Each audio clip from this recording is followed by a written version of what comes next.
I've always wondered to myself, is there something special in entrepreneurs that the rest of the people don't have? Is there something they know that the rest of the population doesn't? Is it their social, political, economic, or education background? Is it the schools they went to? What is it that makes entrepreneurs different? Welcome to my masterclasses where I'll share everything you need to know about how to start your business and become a high-profile, high-scale, and a super successful entrepreneur. And joined by the guest who includes entrepreneurs and many other upcoming entrepreneurs, we'll break down the myths, beliefs, ideas, facts, and just everything you need to know to become a high-scale and a super successful entrepreneur. My name is Shama Jr. and this is the Business Hub, the center of untold business stories.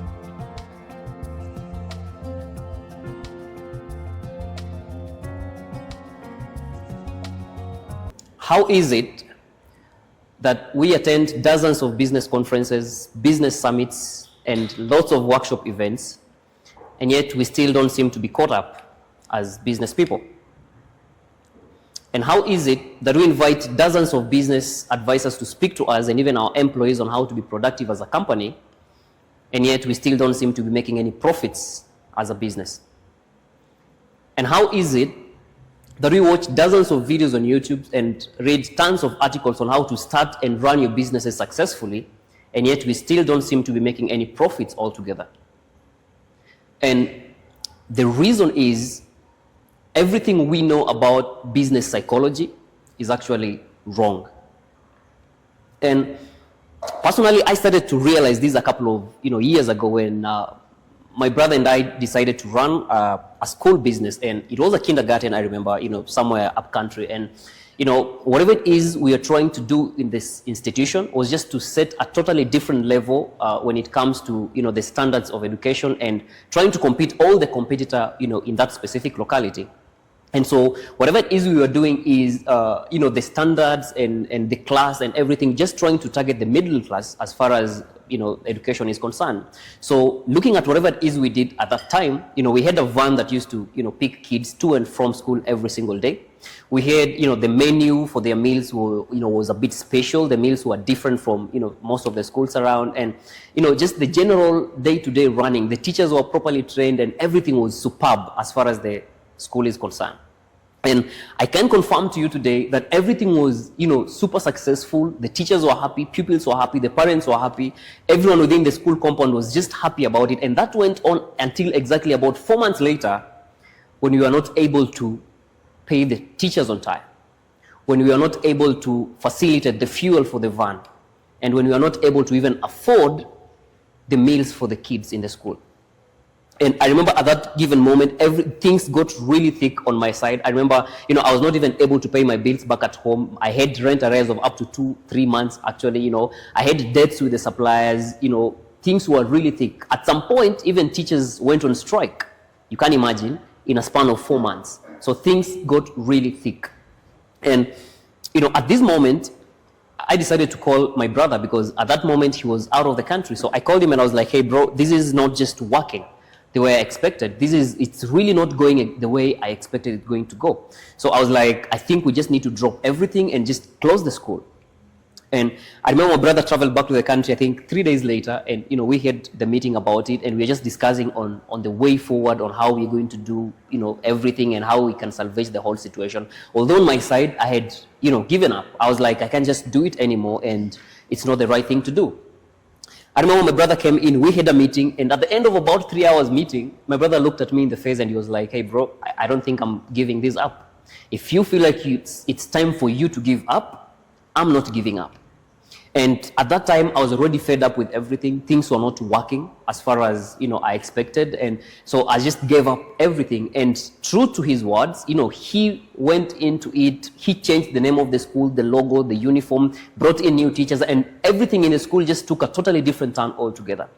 And whatever happens is, the school, of course, went back on track. The teachers were happy again, the parents were happy again, and things were just moving smoothly. And I even remember at some point, some of the teachers even said that I was the problem. Some of them said I didn't have the managerial skills to actually run the school, and that my brother was better in it than I did. Well, that was very successful according to him at that time, and I was really happy for him. And that went on until exactly another 6 months later, when I remember picking my brother's call early in the morning. I was in Nairobi, I remember. And my brother was like, hey bro, I think you're right. I've pumped in the money. I've pumped in nearly $1 million, my time, my resources, my emotions, and the school is not just working. I think you're right when you said that it's not just working and we should close it. And I remember I went silent on the phone for a couple of seconds, about 30 seconds, and I asked him, now what? And he was like, I think I need to shut the school. I need to close the school. And I was like, after closing, what is the way forward? And I remember my brother told me something very interesting. And he was like, I need to close the school and then use the same structures, the same resources to upgrade it to a tertiary institution. He needed to do a technical college in the same facility. And at this moment, I laughed for a few seconds. And I told him, you know what? I'm begging you to listen to me for once. I'm just begging you to listen to my advice this time round. And I told him, if I were you, I could have just closed the school and left everything and do other stuff and not that specific institution. And I believe for the very first time, my brother listened to me and decided to close the school and do away with the whole technical institution idea. And at this moment, I realized two things.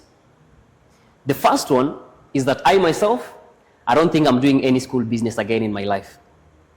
And the second is that even everything we know about business psychology, the tips and tricks, tools and technology, the research and the field study report, they are all logical, right? That from that whole school experience, I realized that business psychology is no longer just logical, but business psychology is also emotional. It's more of what you feel of doing, or rather what comes from your guts, from your instincts of the decisions you actually need to make in a business setting. And that's why I said the business psychology is no longer just emotional, but business psychology is no longer just logical, but business psychology is also emotional. And that everything we feel in our business setting, the fear, the regret, the aspirations, the hope, the trust that you feel even within your employee, between you and your employees, it's all emotional. And those emotions actually dictate our business decisions more than how, the logic and the rationalism does to our businesses. That even today, if you have to make a business decision, however much information you could be having, however logical you could be about the decision you are supposed to make in a business setting, it will always depend on your instincts. It will always depend on your guts to make those specific decisions. Am I making sense? And that today, someone will tell you that why would you invest in a software business, for instance, and not any other business? And you will always tell us that you decided to invest in that specific business simply because you've done the research and felt that there's a demand, and there are all those manner of excuses you can always give of why you decided to invest in the software business. But the truth of the matter remains that it's not about the logic, it's not about the information that we have on the internet and everything, it's about your guts. So if you ask any established entrepreneur out here on why they actually decided to invest in a specific business, they will always tell you that they just felt it's the right decision to do, right? They always tell you that they trusted their guts. It's their instincts that actually push them to do a specific business and not any logic. So listen, if today everyone was supposed to be logical, if every business person decided to make logical decisions, we'll never have big and small companies. We'll never have innovation. And we'll never have inspirational leaders. Reason being, if everyone was logical, then everyone could have been at the same level, right? If everyone was logical in their decisions, we could be on the same level, because it could be like a script where you just go and read on what you need to do, the decision you have to make in a business setting, and then boom, tomorrow it's working. But what makes Bruno, for instance, different from Shama is because Bruno felt like there are decisions he's supposed to make that are unusual. All right? There are those decisions that he has to make that are different from what the decisions I can make.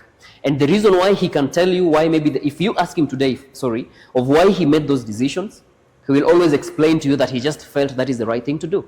He can never put it on words or give you the logic or the route he take on landing on a specific decision. And these are things we face in our business settings every single day. So just to give you a quick understanding of what business psychology is all about, and where it came from, and how it was actually brought to life, I'm going to give you a quick a little bit of a history of where business psychology actually came from. And business psychology was a development of two major theories. It was developed from two theories. The first one is positive psychology, and the second is the contingency theory. And positive psychology was found as a major domain of psychology back in the late 90s, I think in 1998, when the then president of the American Psychology Association, Martin Seligman, used the phrase positive psychology as the theme for his term.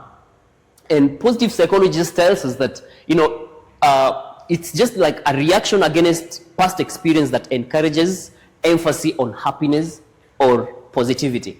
And what do I mean? If maybe you made a specific decision in business today, and then maybe it failed, so the next time you're going to try the same decision, you're going to take a different route. And the reason why you're taking a different route is because you're expecting some positive feedback from it. Am I making sense? So it's a reaction against past experience that encourages emphasis on positivity or happiness.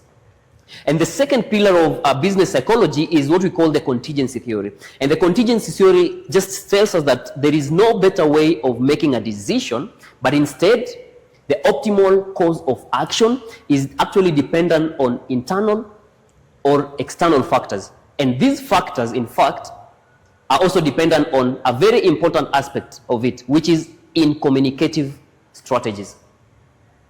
So out of the two statements, or rather the two theories, I'm going to focus on these two aspects, the happiness and the in communicative strategies. If you've watched the video of the second masterclass, we talked about the business purpose, and we said that the part of the brain that controls emotions, the part of the brain that controls whatever it is you can't say in words, whatever you can't articulate in words, is the limbic part of the brain. And the limbic part of the brain is never responsible for speech. It's only responsible for your emotions, your inner drive, your motivation. So if business psychology was found on the basis of these two theories, when these two theories are actually focusing on happiness and positivity, which is just but an emotion, which is driven from the limbic part of the brain, and then contingency theory, which is also based on in communicative aspects, or other strategies. These are things you can't explain. Am I making sense? This is the basis on which business psychology was found. So if this is true, then business psychology is not even logical, but business psychology is emotional. That it has to do with what you feel about the decisions you have to make. And listen, the limbic part of the brain is always so powerful that it does not just control your gut decisions, it does not just control your instincts, but it also makes you do things that look irrational. It makes you do things that look irrational and put it on silent. It also makes you do things that look irrational and illogical. Like for instance, today you decide to leave a well-paying job to start a business, or that 6-figure job to start a business. Your colleagues will be like, are you stupid? Right? Have you thought about it? What if it doesn't work?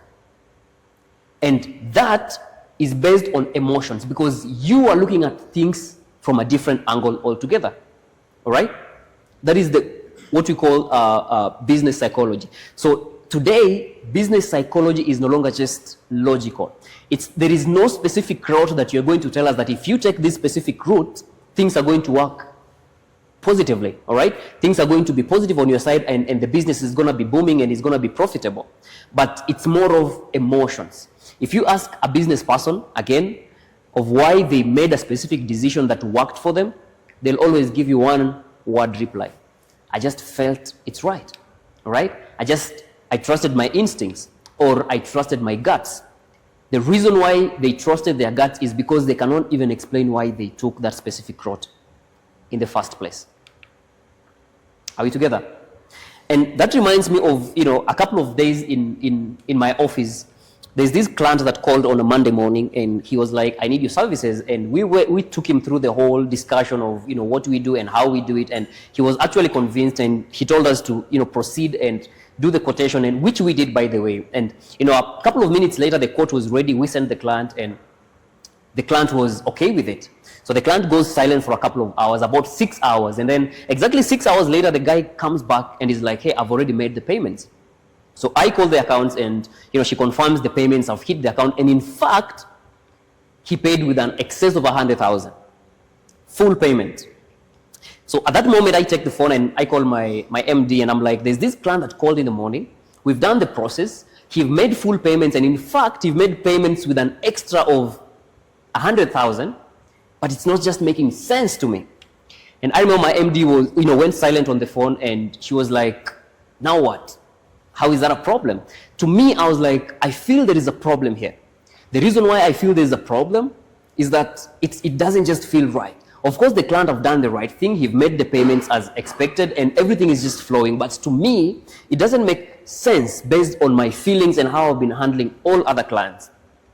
Well, to cut that long story short, 3 days later, immediately when we were just done with the process of planning on how the work is going to start, the accounts receive a call from the bank, and the bank is like, the client who made the payment is withholding the amount, and that he's asking for a refund. So immediately I call my MD again, and I'm like, your client, he's asking for a refund.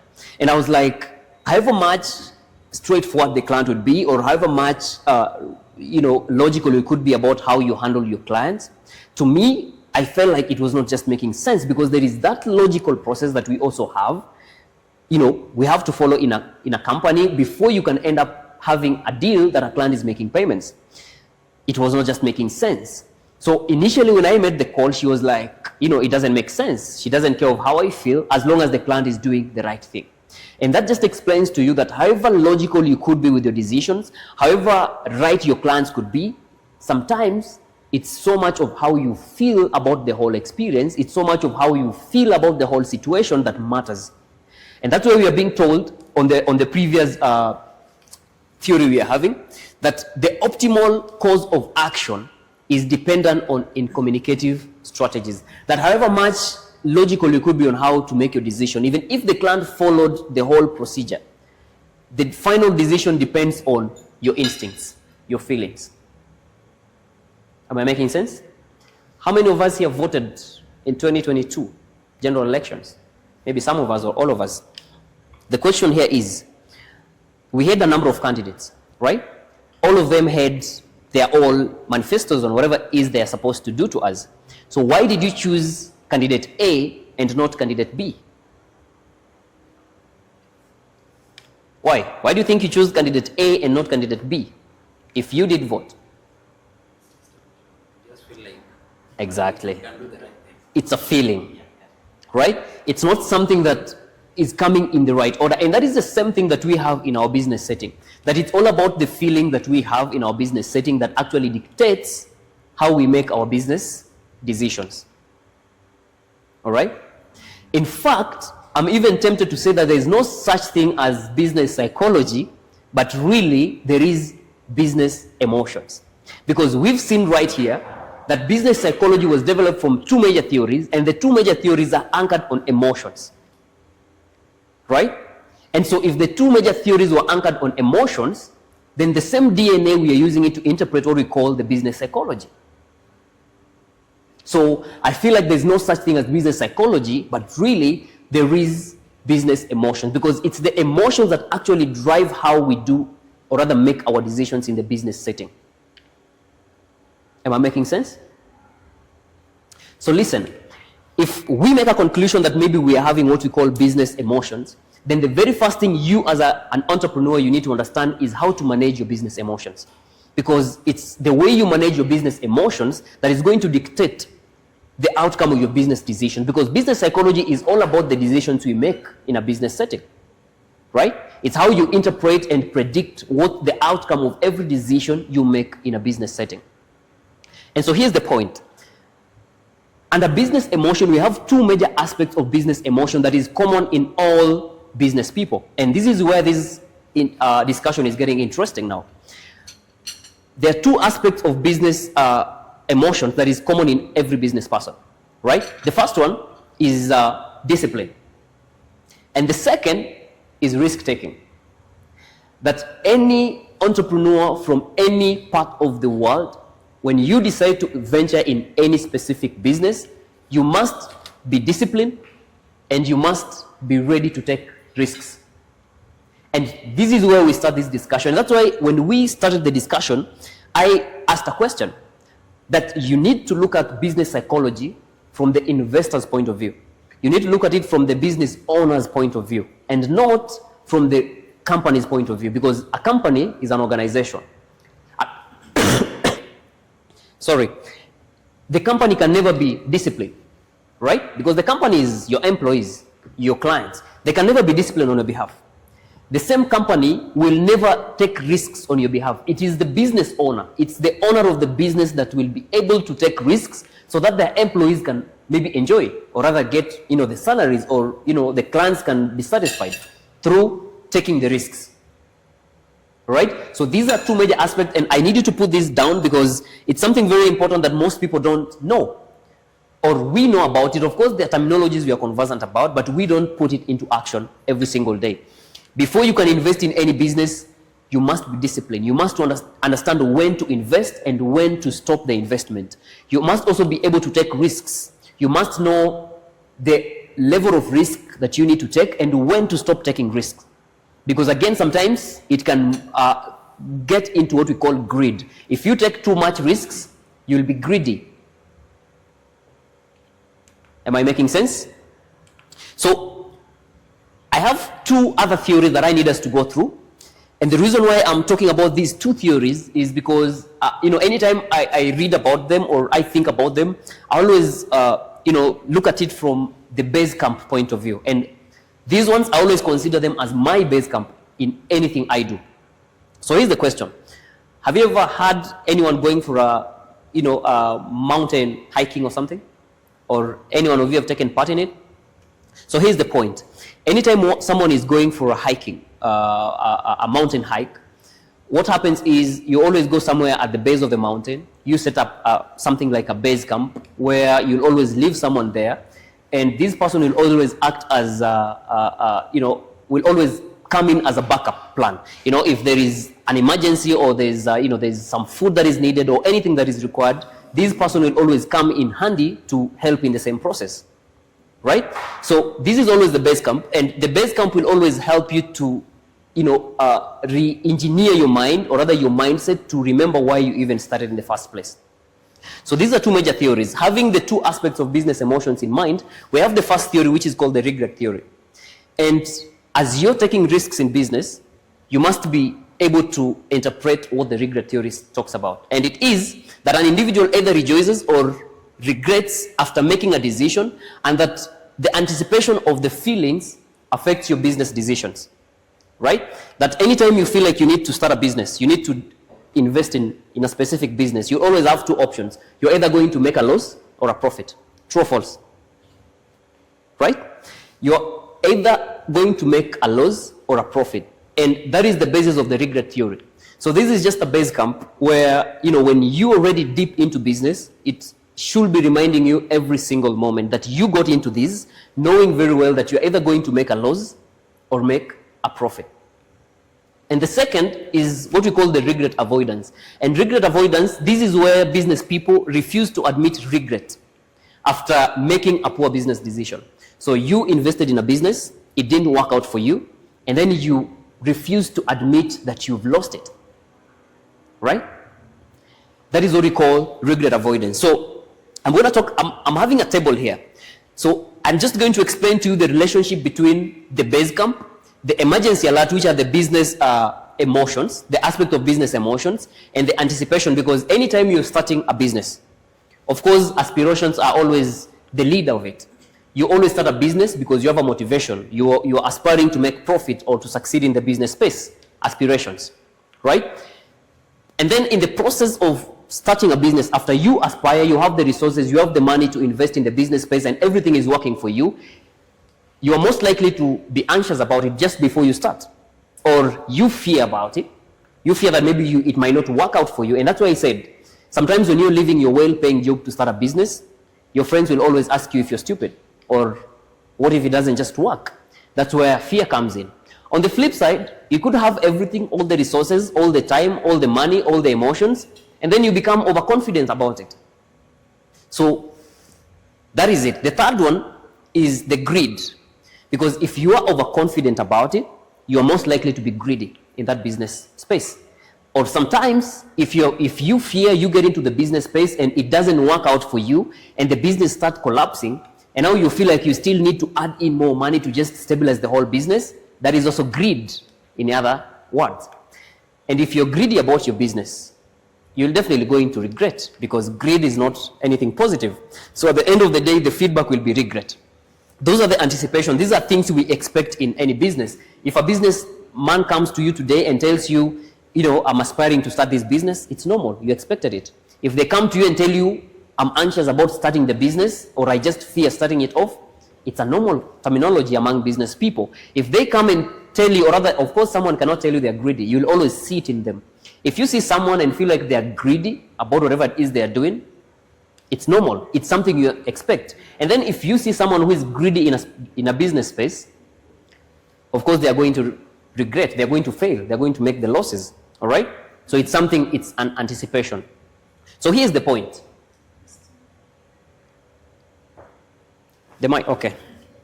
So you've said when somebody is overconfident about their business, it shows they are greedy. How does that imply?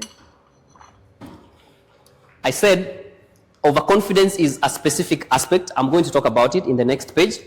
Whatever happens is, overconfidence mostly comes before you even start the business, where you are thinking of this business, you have everything, all the resources, all the money, and then you feel like it's going to work. And let me give you a good example. About 2 years ago, I invested in an hotel.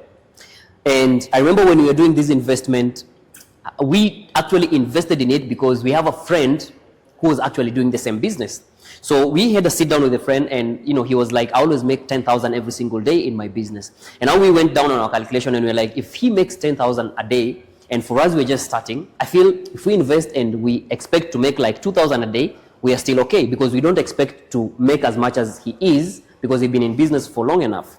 And it just happened that, at that moment I had, some money somewhere. So I was very sure that if I invest this money in this hotel, it's actually going to work, and I'm going to make at least 2,000 bob every single day. Well, to make the long story short, we invested in like about 600,000. The hotel was in River Road, Nairobi. And we ran into losses for nearly 4 months, where we ended up closing the whole business.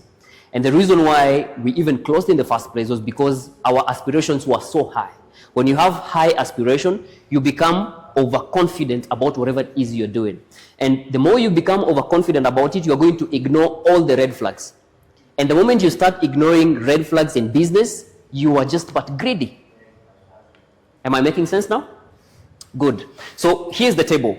I was saying we're having the base camp, that anytime you need to start a business, before you even invest a single coin in the business, be aware of the regret theory. Just know that you're investing in the business, but you're expecting two things. You can either succeed or fail. All right? And the second is the regret avoidance. We said that regret avoidance, before you even invest in the business, you must understand that in the business space, there is a tendency of refusing failure. There's a tendency of refusing to fail. All right? This is the base camp. And the base camp is something you have before you even invest in a specific business, because it will be your driver. It will be reminding you why you are doing whatever it is you're doing. If you go wrong, it will be keeping you on check. The second column, we are having what we call the emergency alert. I call it an emergency alert because this is basically going to come from this. If you're in business and you are running the business, the regret theory is going to tell you that actually you can always lose the money. You can always make a loss. All right? And the moment you understand that you can either make a loss or a profit, you're going to take risks. Because you can never take a risk unless you understand that you can either make profit or a loss. Am I making sense? The second one is discipline. And what discipline does is that it comes from regret avoidance. I said that regret avoidance is that point in business where you feel you don't need to feel the regret. You've invested in so much money and you don't want to let it go. right? So if you feel like you don't need to let it go, I think what you need is you need to be disciplined enough to just let it go, because again, remember there's a regret theory that was guiding you from the word go, that you can either make profit or a loss, all right? So the base camp is going to raise an emergency alert. Just as I said, when you're hiking up the mountain and then you're somewhere up there and there is a group of people that you've left at the base camp, if you face any challenges up the mountain, you get maybe, there's a medical case, or, you need some oxygen or anything, you'll always send an alert to the base camp. Which, if you're in business and you realize that you are becoming greedy, you'll send a notice to the base camp. And what the base camp is going to do is going to send you an emergency alert, which is reminding you to be disciplined in the business space. Am I making sense? So here's where it gets interesting. So we're having what we call the emotional funnel. It's just but supposed to help us understand how what I've explained on the table is supposed to work in real life situation. Because as much as I could be reading here the regret theory and all those manner of stuff, if you really don't understand how they're supposed to be applied in the business setting, it might be a challenge. I might just be speaking here and you don't get anything. So here's the point. On the emotional funnel, we're having the aspects that we had on the table. The first one is an aspiration, that as a business person, you'll always aspire to do the business before you even invest in it. You'll always have the urge to do the business. Maybe you got the motivation from a friend, or you just thought about it, or you just saw a gap in the market. You'll always have the aspiration to run that business. After you have the aspiration, and now you have all the resources, in place, you have the money, you have everything you need, you have, the emotional support and the employees and everything, you might be tempted to be anxious about it, or you might fear starting it. You might see that the goal is bigger than you. It's a common feeling. Myself, before I invested in business, sometimes back, I always felt like I can't do it. I mean, it's bigger than me. Because if I'm looking at my drivers, my role models, they were bigger than what I thought. So I was just trying to wonder, when exactly will I ever have 5 offices? Or when will I ever have 10 employees at the same time? So you might be tempted to be anxious, or rather to fear getting into it, all right? And then, maybe you get into the business, for instance, and then everything just happens the way it happens, and then you feel overconfident about it, and you feel like you can do more and more and more. That's where greed comes in, based on the explanation I've given earlier. And then lastly, if you're greedy, definitely you're going to regret. So here's where I need you to understand it better. Anytime you feel like you're anxious about starting your business, anytime you feel like you fear getting into it, you feel like the dream is bigger than you feel like you can just handle the dream and it's much bigger than your anticipation, you'll always come here, go back to the base camp and ask for help from the base camp. And mostly at the base camp, you're going to get the regret theory. And the regret theory is going to tell you one thing, that anytime you're investing in a business, you're expecting 2 things. You expect either to win or lose, to make profit or to make a loss. So the regret theory at the base camp is going to help you do away with what you call fear or anxiety. And you know what it's going to do? It's going to push you to take risks in business. Am I making sense? So now, assuming you've taken the risk and you are in business, and in the process of running a business, maybe you feel the first business you've run is working out perfectly well, and now you feel like before the end of even the end of the first year, you feel like you can put up an office and put up multiple offices, open branches, add more employees, or even invest in another business. That's where greed comes in, because you feel like in this one business that you're running today, you're making maybe $1 million. So you tell yourself that you can be making 3 million instead if you have maybe 3 offices. All right? That is scaling too fast.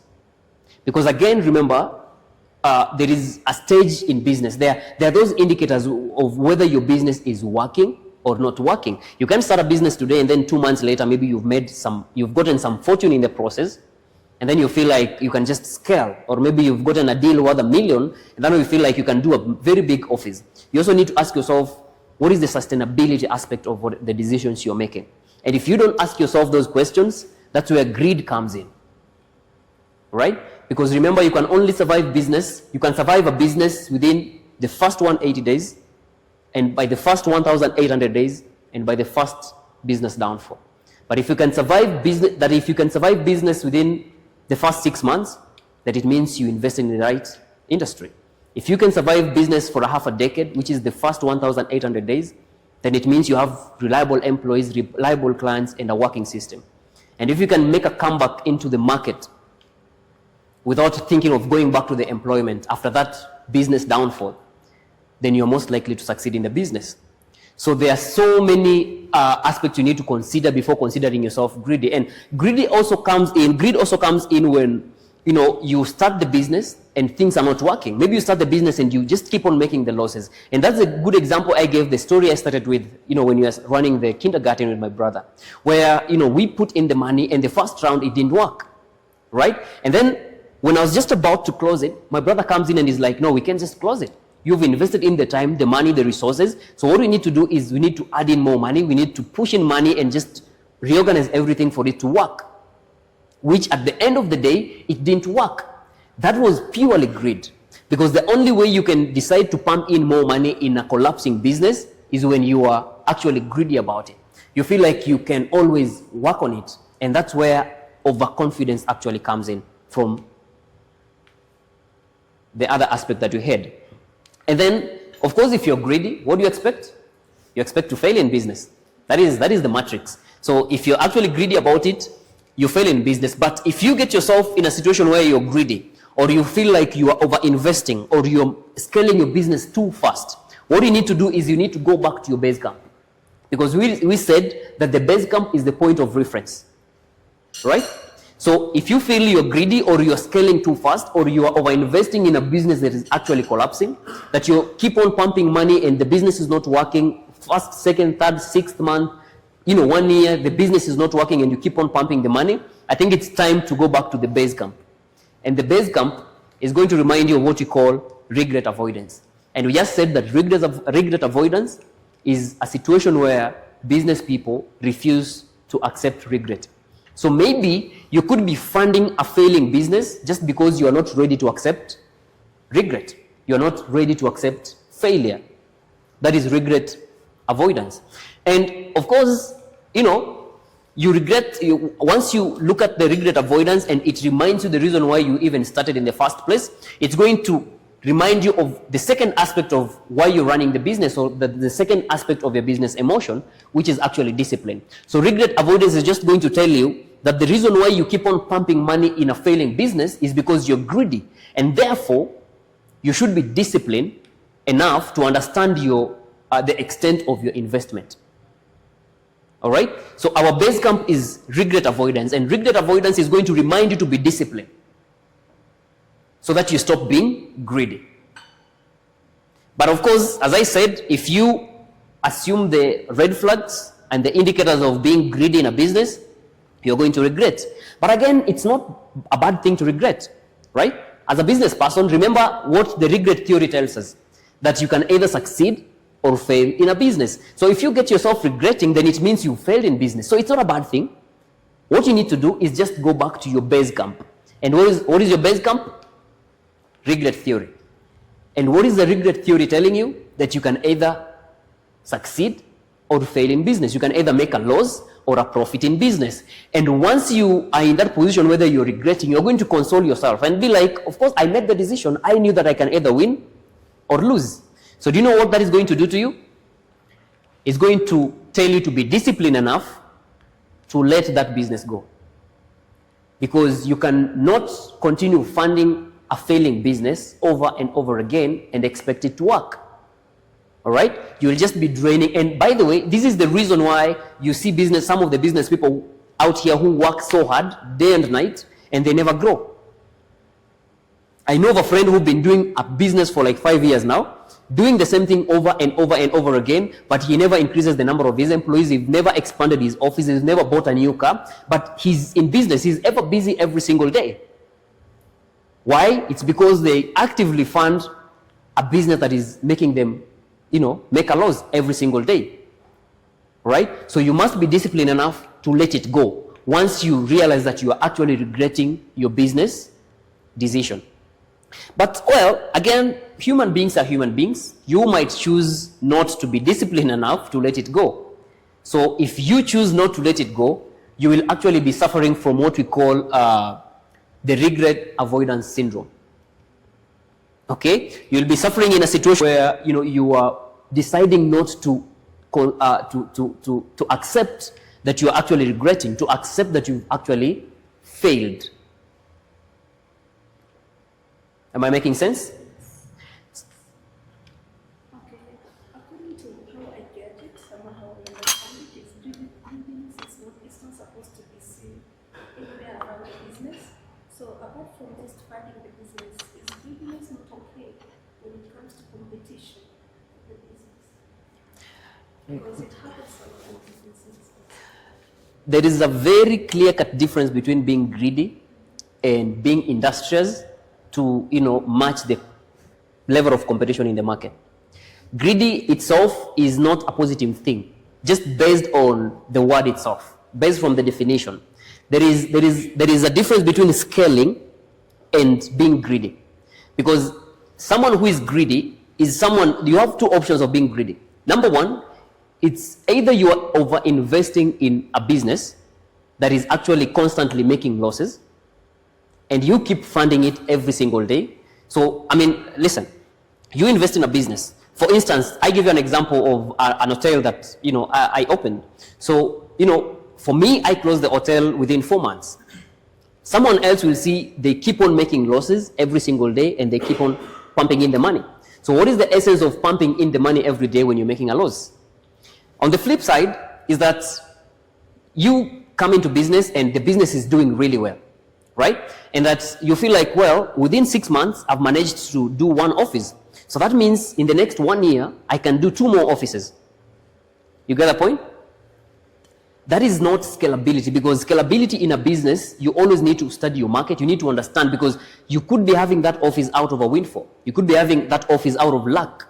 You could be having that office out of fortune and not actual business parameters, right? So it's always advisable you be patient enough, study your market, and understand the market before you feel like you can actually over invest in that business. So there is a difference between scaling in business and over investing in a business, because in most cases over investing in a business is what we call greed, because you feel like you can do it over and over again. You manage to open 1 office in a year, so you feel like within another 1 year you can do 3 more offices, which at the end of the day maybe you're not thinking about the running costs, the recurrent expenditures and the bills, which at the end of the day you notice you get yourself at a difficult position.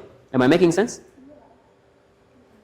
I think maybe I can just add on that. I think there is this saying that normally goes that you cannot, everything that you can, if everything that you can buy doesn't mean that you can afford them. There is a difference between being able to buy something and being able to afford it. You see, Shama is talking about you trying to overscale. Let's say you've been in business for 1 or 2, 3 months, and then you've seen, or rather realized that you've made at least $1 million or 2. So you start overscaling in that you say, now I can use this 2 million maybe to get a car. Exactly. Then you're spending around 1.8 million to get a car, thinking, or rather expecting that you'll make more money in the coming months. But you're forgetting that once you buy this car will need service, this car will need fueling. So you were in a position to buy the car, but now you cannot afford it. So that is the point Shama is trying to talk about. So you first of all give it time. Yeah, exactly. That is a clear-cut explanation of what greed is actually all about in business. So I said, once you regret in business, you go back to your base camp, which is the regret theory. And the regret theory is going to remind you one thing: to be disciplined enough to just let that business go, because you can never force it to work in the first place. And if you feel like you can't let it go, then you are definitely going to suffer from what you call the regret avoidance syndrome, where you feel like you can't just let it go. And that's why I said from the beginning, my real life experience, when we started the school, it didn't work out, right? And I noticed we need to close it. And then in the process of, just closing the school, my brother was like, no, we can't do it. we really need to invest in it and, add in more money. For me, I surrendered. He went in, pumped in money, put up everything. He wasted actually nearly $1 million. And then later on, he realized it's not working, right? And then in the process, again, of it not working, he proposed that instead of now just closing the school and losing the whole money at once, he could now upgrade the institution to a tertiary institution, right? A technical college. So he wasted $1 million trying to save a small amount, and now this time around he was ready to waste another $2 million maybe trying to salvage the amount he had invested. So that's what we call regret avoidance syndrome, where you are not able and ready to accept defeat in business. All right? And you know what that is going to do? The regret avoidance syndrome is just going to make you recycle your business mistakes. That's exactly what it's going to do. So the very first time we invested in the school, we went through the whole process and it failed the first time. Right? And then when we were just about to let it go, my brother was like, no, we can't let it go. We need to pump in more money. We need to add in more money. We need to reinvest. Right? And then that was what we call the regret avoidance syndrome. And then what he did was just to recycle the mistake we had done before. And he went through the same process again until when he got himself here again. And now when he was calling me and he's like, I think you're right and the school is not just working, he was about to recycle the mistake again by changing the school, the kindergarten, into a tertiary institution, into a technical college. Right? So this is what business people go through every single year. And that's why I said, you can get a business person who is doing so well, he's always afloat, but they never grow. They never increase the size of their office, they never increase the size of their employees. Every year, every day, they are always doing the same thing. And by the way, they are very busy, always. But they never scale, they never grow as a business. Why? Because they keep on making losses without knowing. They keep on recycling the same business, they keep on recycling the same business mistakes every day, every single time, every single moment in their business. So if you understand how this emotional funnel works in a business setting, you will be able to understand how really to control your emotions in a business setting as an entrepreneur. And again, this is not meant for your employees. This is not meant for your clients. This is not meant for any stakeholders in a company. It's meant for you as a business person. Because it's only you who understands how much risk you need to take in the business. It's only you who understands how you need to overcome the fear and the anxiety in business. It's only you who need to understand how to handle regret in a business setting. All right? Because if you're not careful, what you're going to do is recycling your business mistakes over and over and over again. And that's when you end up not scaling in business, you end up not growing in business, you end up doing the same thing, same time, always and always in business. Am I making sense? What do you think about it? Let's start here. Kelvin. I think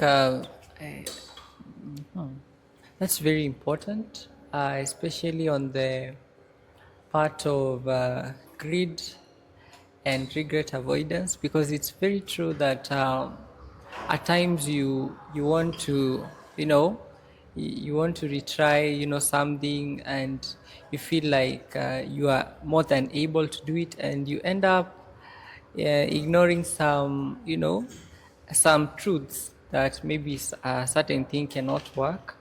And yes, I've understood it. Okay. What do you think about it? Yeah, I agree with you. I've learned something. Okay. I have done this mistake not once, not twice, a lot of times, until I came to know hiyo biashara si yangu, and I let it go. Okay. Yeah, so thank you. All right. I think I've learned something when it comes to greed there. I think at some point we need to let go on things that maybe we see they're not working at that particular time. And rather than continuing to invest in it, losing money in it, you just need to let it go. Okay. Yeah.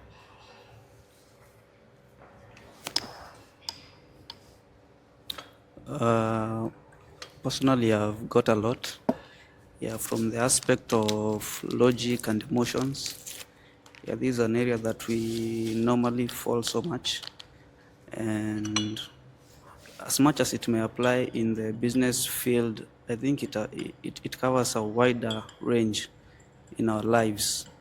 From greed, you feel like you can do this really, and you end up recycling the same mistakes. Some of us might recycle it for more than 3 times, thinking that maybe this shot might work, this shot might work, but we end up doing the same things and we find ourselves in the regret syndrome. Yeah, I've understand quite a lot. Thank you. Okay. What do you think about it, Bruno? Okay, maybe I just add on the part of greed. I don't know if you'll agree with me, but again, when it comes to letting go, I think we also need to be able to differentiate between challenges that we might be facing, maybe to strengthen us, and the business failing or rather falling. So at times you might face a challenge which is just meant, maybe you are supposed to overcome that 1 or 2 challenges for you to grow, but now you let go of that business at that point. So I think we also need to look at that in as much as we are supposed to let go when it gets tough, but there's some 1, 2, 3 green flags that you might look at and maybe decide or rather project that a certain business might come back. So I think we should also look at that. Thank you. I agree. I totally agree. I need to take you back somewhere. Right here, at the contingency theory.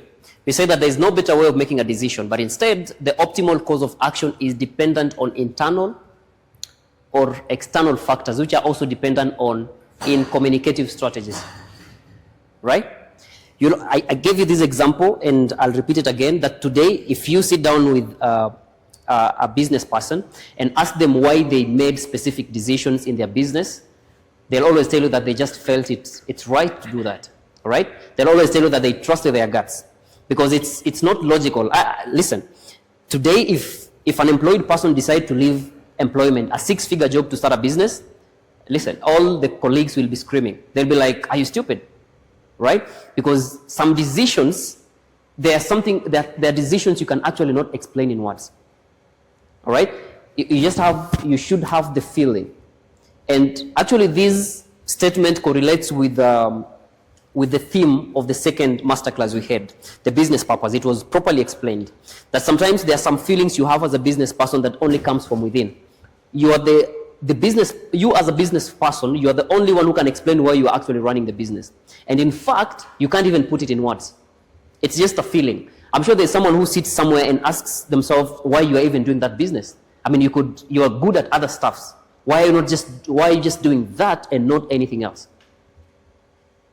You get the point? So, as you're saying, whether the business is just facing challenges or it's a failure that you actually need to run away from, it's dependent on emotions, how you feel about it. It's, there are in communicative aspects of it. You get the point? But again, you must also be able to differentiate between the two. You are able to know whether you're just facing setbacks in the market or you actually made wrong business decision. And I think 6 months is enough to know that. If you're running your business for like 6 months and you're still not able to raise any profit, even a single coin, I think you invested in the wrong industry. You get my point? You had something to say? I think what I wanted to ask, or I was thinking, yes, it's what you're saying is true, but how about this thing of logic? Mm-hmm. Why not just run a business based on, maybe you do your research, see the market, look at how things are going, and then, based on that, that's when you decide, should I quit? Should I continue? Such a thing, like... He will answer you. Bruno I think you need to answer that? All right, give him the mic. Let me stay aside and just let me argument. try to answer that. The aspect of, you see, the major reason why we are having this meeting You see, what 99% of people out there have in their minds is that logic. Okay? So what is coming up in this meeting, the major aspect that is coming up is the emotional part. And Shama started by saying very well that you might come, maybe by the time you're starting to do that business, or rather to invest in the business you are in right now, there are some protocols that your fathers and great-grandfathers used to have while they handle their businesses. Are you getting my point? So that if you look at the protocols or rather the procedures they were following, and then you use the same to establish your own business, then that is logic. But now, if you use that, those, because most businesses, let me talk of maybe the construction business, for example. Most of them run the same way. But now what will bring about the difference is your emotions that will dictate the business structure and culture. So it is your emotions that will decide the culture of your business, or rather the structure, how you're going to, because now different people have got different emotions. So you'll handle your business differently. So that aspect of difference is, I think, is what is bringing out, Shama is trying to bring. Let me add something. Yeah. I think we still have this theory on the wall, the contingency theory. It states that there is no better way of making a decision. If there was a better way of making a decision, then we could have logic. You get the point? However much the research could guide you in making specific decisions, at the end of the research and the reports that you're having from the research and the field study, you still need in communicative strategies, things you can't explain, things you can't read on paper to make those decisions. And I gave you a good example. If we go on a ballot, we have two candidates. Both of them are having their manifestos and you like both of them. The only way you'll choose one and not the other is through in communicative strategies. It's through instincts and your emotions. You get the point? Because listen, if business was to be run on logic, then everyone would be a millionaire today. That you just go down on paper, read it, hey, to run this business, you need to do this, this and that, and then tomorrow it's working for you. We'd all be millionaires. You understand? But the secret behind it is you need some bit of emotions to make your business. And these emotions, I don't mean the emotions, love and da-da-da-da, and no. I mean emotions in terms of, in a business settings, your instincts, your gut decisions. And that's where the limbic part of your brain comes in. That however much you could have all this research, you could have all these reports from the research and the field study and everything, you still need your guts to push you, to make you understand that really this is the right decision to make and not this. Am I making sense? I think Bring it on. I think the only thing that I was saying is that, these emotions, the way they come up, I think before you get these emotions, like the reason, for example, you choose to invest in something, like I think the cause of that is, for example, some statistics that you are talking about that you had that somebody is making a certain amount of money.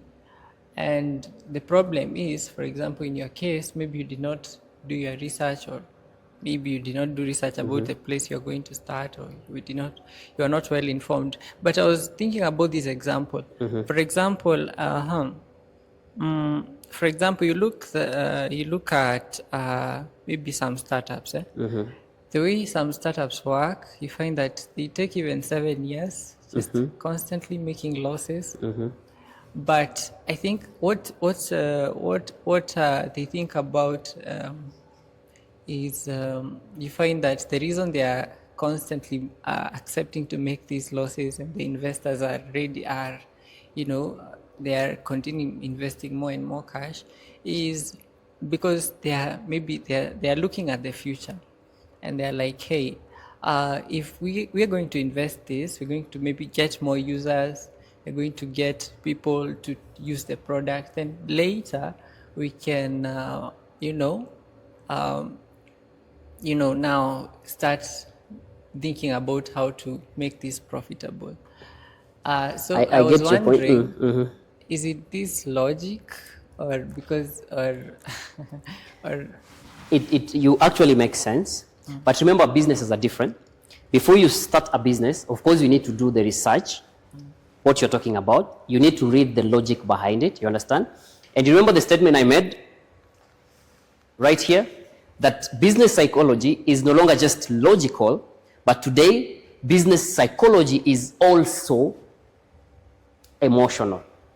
I'm not saying that you go down on paper and throw away all your research reports and throw away the logic. You understand? I said that business psychology is also logical, emotional, which means there is some aspect of logic in it, and we also have emotions. But you don't need to base your business based on logic alone. Are you getting the point? Because of course there are a number of logics, there are stuff that makes sense. If you're putting up an apartment that is going to take you like 3 years to complete, and before you get tenants to occupy it, of course you need like 4 or 5 years before you can actually recover the money. It makes sense. All right? But for me, I'm speaking at the emotional aspect of it based on the contingency theory, which says that there is no better way of making a decision. You understand? That even if you have the report from the research and everything, they still depend on your instincts.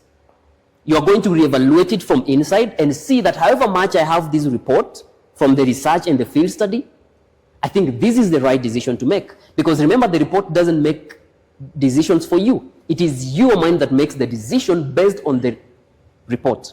You understand? So there is no better way of making a decision, regardless of the amount of research reports you're having and the reports from the field study and everything. There is no better way. But instead, the optimal course of action. Do you know the meaning of optimal course of action? The very final decision, the very end product, it will depend on your instincts and your emotions. You understand? So don't take it black and white. I'm not saying you don't do your research, your market research before investing in a business. You really have to do that. But the final decision before you settle that this is exactly what you want to do, I think it depends with what you have to believe in, you as a person. So is that reliable? Reliable in terms of, what do you mean reliable? Like, is it Put it reliable to, make the final decision using emotion? It is reliable. Do you know why? Because I said something. If you have to leave a 6-figure job to start a business, let me ask, why are you not employed? You have your colleagues that you went with in college, right? And they are now employed somewhere. Why are you not employed? And to them, they are employed. It's your instincts. It's your inner drive. It's your motivation, which is not mutual.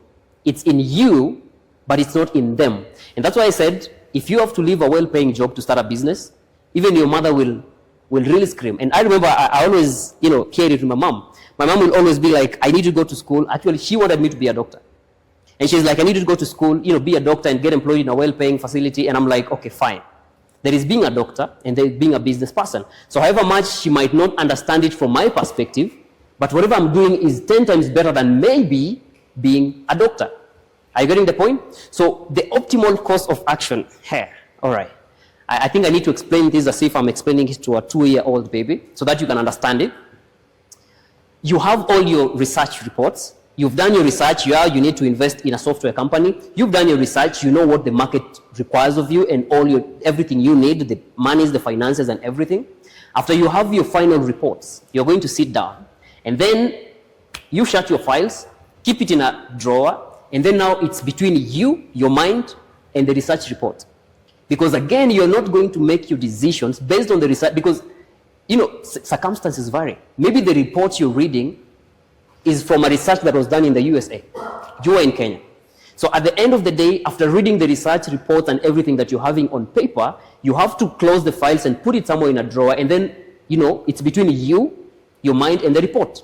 So the final decision, which is the optimal course of action, I don't know how to explain this word so that you can understand. The optimal course of action will depend with your mind. Yes? I think I can give an answer. You have the mic here, please. Pass the mic.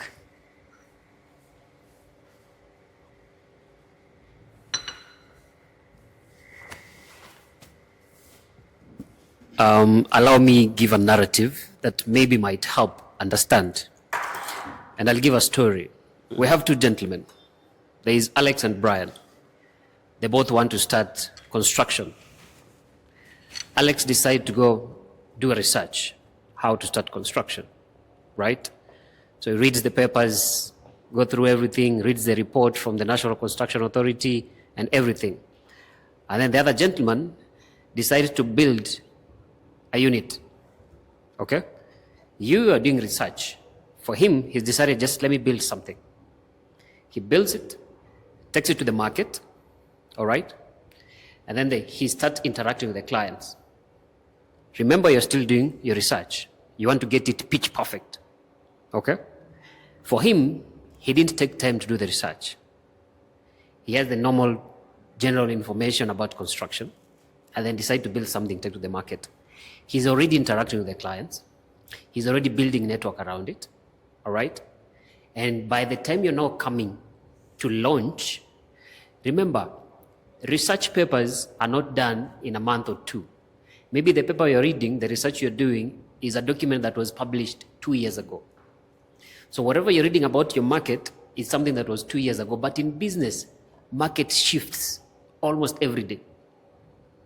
So for him, he's already the market, selling whatever it is. Maybe it's not good looking, but he's already having clients. So he's having an interaction. By the time you're launching based on the research paper that was done 5 years ago. This guy, he didn't rely on the research alone. He relied on the common knowledge, but the instinct. I think whatever Shama is trying to explain, the optimal course of action, I'll call it instinct. Your instinct and mine are different. If a snake drops here, whatever you're going to do and whatever I'm going to do are different. But the common knowledge is when the snake bites you, you might die. I also know that. But what you're going to do is different. You might take the exit. Mimi pengine nitachukua tripod niue snake. That's where the difference is. You do realize now that is the instinct. Whatever was taught in class, we were all taught in class. The snake is a very dangerous animal. But whatever you do, the moment the snake lands, wherever we are, now that is instinct. That is not taught in class. That's the same thing applies to business. We'll do research about selling this flask. All of us will be taught it's made of aluminum, there's glass, there's whatever is inside. But when it comes to a point where I want to sell it, it's not about the books. It's now about my instincts. The approach that I use is not on the books. That is never taught. That's why you can't be a doctor, I can't be a doctor. You'll be employed by the government, I'll run my own facility. Is that taught in the books? No. So that is where the thing is, the instinct. So I'll call it instincts. I know most scientists will say instincts are left for the animals and they'll associate human beings to intuition. But for me, I call it instinct. We can all be engineers, but you're going to pursue engineering from maybe the civil part. I'm going to pursue engineering from trying to come up with building materials. But we are all engineers. We went to the same class. We were taught the same thing. We were even told common units or entrepreneurship. But the difference is the uncommunicative strategies. Those strategies, you cannot communicate them. You wake up one morning and you feel like, I'm going to put on red, but the other person is going to put on black. Sure. Same family, same siblings. Yeah? I'm here in a t-shirt. You guys are here in a suit. Same function. What brings the difference? So that is what is also, that applies in business as well. It's not the whatever you've been taught in class. It's something more than whatever you've been taught in class. And those decisions are not made by even those reports. You meet a CEO, you give them the report, 15 pages, they go to the last page and maybe the first page and then they tell you, drop it. Why? Sometimes it's just their guts. They haven't read your report. It's just their guts. That's it. You go to a client and you tell a client, company A did this. And they'll tell you, leave that client. I've done that before. It's your guts sometimes. Those guts are never taught in school. But those guts make the difference in business. The instinct. Thank you. All right. I think that is well explained. You got it right? You still have reservations. Bring it on. It's fine. It's a discussion. It's a masterclass. We're in a class. Bring it on. Have the mic. I think I'm now somewhere in terms of understanding what you're trying to say. Good. Proceed. So, still going to think about it. But the only thing that I was saying, that I had this in my mind is that emotions, the way they come up, and I do agree that there is that fear. For example, there are people who are like, no, I'm not ready to take up the risk of, even if there is research or there is evidence that some people have made it, maybe they chose the path of entrepreneurship, they chose to take risk. I understand that there are those people who are like, hey, I'm not willing to take that, let me just go and get a job. However, the only thing that I was trying to say is this, that also emotions are not, it's not just about your instinct. I think it's also about maybe the information you've got, because that's going to play a critical role in now influencing what you're going to do. Because sometimes you find that the people who are choosing not to go the employment route, they have not seen something that probably you've seen, or they've not experienced something. Of course, there is that instinct and whoever you are, but the only thing that I was trying to say, I understand most of what you said, I totally agree. But the only point I was trying to put across or to try and get clarification is about the fact that it's not just about emotions, but these emotions are also driven by some things that are kind of logical. You're right, and I totally agree with you. I really like the final statement. It's not just about emotions, but these emotions are driven by some things, which is the research maybe, right? And that's why I can take you back to the initial statement that business psychology today is no longer just logical, but it is also, I think you could have highlighted these words, also is a very important aspect in this statement. It is no longer just logical, but it is also emotional.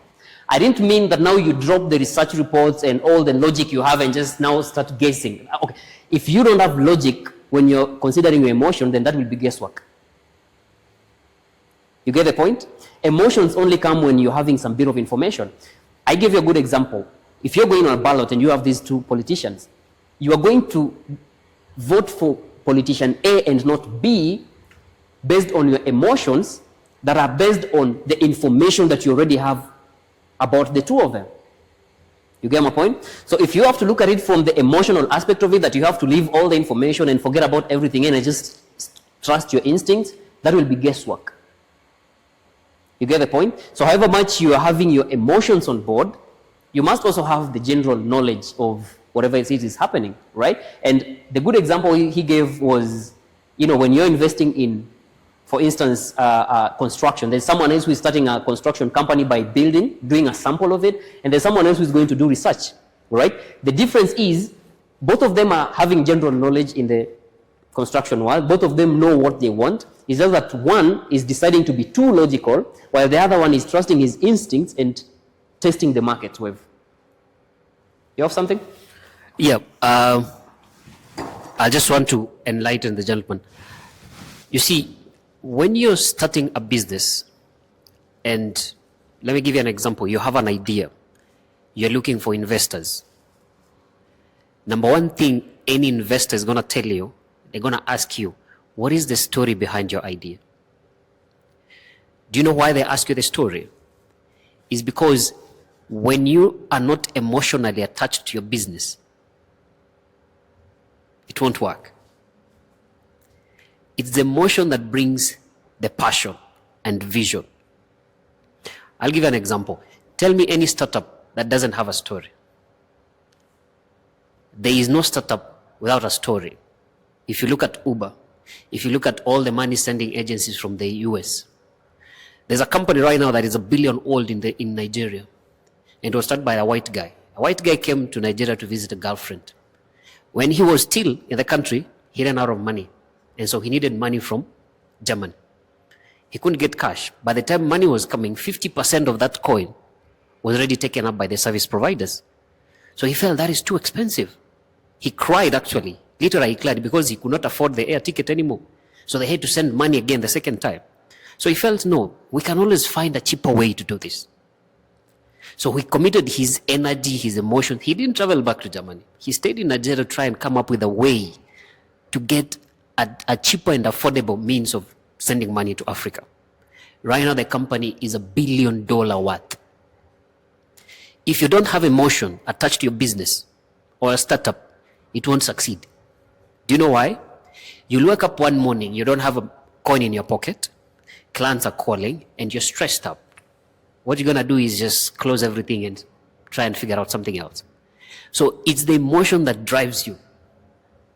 It's the attachment that you have to your family that pushes you to call them. Even after you had those Christmas fights. The same applies to business. The emotional aspect of it, in fact, is like almost 70% of the business. The emotional aspect. You have to be attached to it. Attached to an extent, you're willing to only sleep 2 hours a day because you want to see it succeed. But if you don't have that, the business might not even work. That's why majority of us are in employment. Because anyway, you're not attached to it. You're there because of the salary. In fact, if salary delays 2 days, the next thing you're not coming to work. But for business, if that invoice is not even paid for 30 days, a whole month, you'll still wake up, do your marketing, do whatever is necessary and go. So emotions is a very important and integral part of any business. Any investor who wants to invest in your company or a startup, they'll always ask you, tell us the story about it. Because when there's a story behind it, they know you're attached to it. And so chances of you succeeding are higher. Chances of letting this idea go are lower. And so they will invest in you. Why? Because there's a story behind it. Anytime you're starting a startup, just check out any other store, any business that is out here. Check out Uber. Check out these buses, the electric buses right now we have. There is always a story behind it. There's always a story behind it. Guys right now are doing recycling of plastic from the ocean. Do you know why they're doing that? Because someone lost a child. I was there playing with my kid and then karatasi kafunika macho akakufa. Now from there he got the idea. He got the passion. I have to fix this. I have to fix this. So if you don't have a story behind it, and those stories always come from the emotional attachment you have to something. The same applies to business. The same applies to your phone. If your phone goes missing for a minute, your heart will start pumping. Why? You're attached to it. That's why you're willing to take another 15 minutes looking for it. Yeah? The same applies to business. There's always that bit. There's the logic where you know I'm supposed to wake up at this time and maybe try and sleep at this time. But sometimes even that logic doesn't work. Because if you're saying you have to wake up by 8 and leave office by 5, for business that doesn't work. Yeah? Right now I've just received a client's call. Ideally, I'm not supposed to even pick it up because it's past working hours. But no, I'll see the call, I'll pick it up and I'll be like, how can I help? Okay, I'm going to fix it tomorrow in the morning. Can it wait? Yes. It cannot wait. Okay, let me fix it right now. You have to get attached to it. That's where the emotion comes. So all the decision makings that we are making all over the world, there is emotional aspect attached to it. All the decisions. You coming here, there's an emotional aspect attached to it. Not economical, not just financial. Anything that you're about to say, there's always an emotional aspect attached to it. And so it applies to business. So there is the logical aspect of it. But if you just rely on the logic, it won't work. It will be too mechanical. It will be too mechanical. Let me tell you that. You won't even be able to have a relationship with your own clients. Because the clients will come and say, smile, and be like, hi, no matter how bad your day was. Hi, how are you? Habari ya leo? Uko salama. Nguo yako sahi imependeza. Because you're trying to establish rapport. That's an emotional aspect. That is not logical. You're not there to try to please someone. But why are you doing it smiling? You do realize that? Yeah. So it's not just on the decision making at the top there. It's the day-to-day how you even run the business. So even decision making applies. It still applies, by the way. I agree with Shamo. All right. Any other question? Are you satisfied? It's an interactive session, so we also learn. I told you, I also learn, right? So whatever it is you bring up, maybe it could be new to me as well. But this is the baseline of these masterclass, that sometimes we need to dive into strange worlds, right? You need to hear some things that seem uncomfortable and some things that are different from what the society makes us believe that is the same route that we need to take as business people. And that's what makes business people different. And I told you, if everyone had to follow logic, all the companies will be $1 billion. Your company would not be maybe just struggling to come up. Maybe you'd be having a clear roadmap of how Dissolved Software Limited, would be $1 billion company in the next 6 months. But you don't have that logic. However much you have the research and everything, the way you run your business is purely about you. How you handle your clients, how you do your things is purely about you. And it's dependent on in communicative aspects or other strategies, which is emotional. It's controlled in the limbic part of your brain. You can go and do that research. The limbic part of the brain does not control speech or words. You cannot put it, you cannot explain to someone. All right? It's something that it's just within you.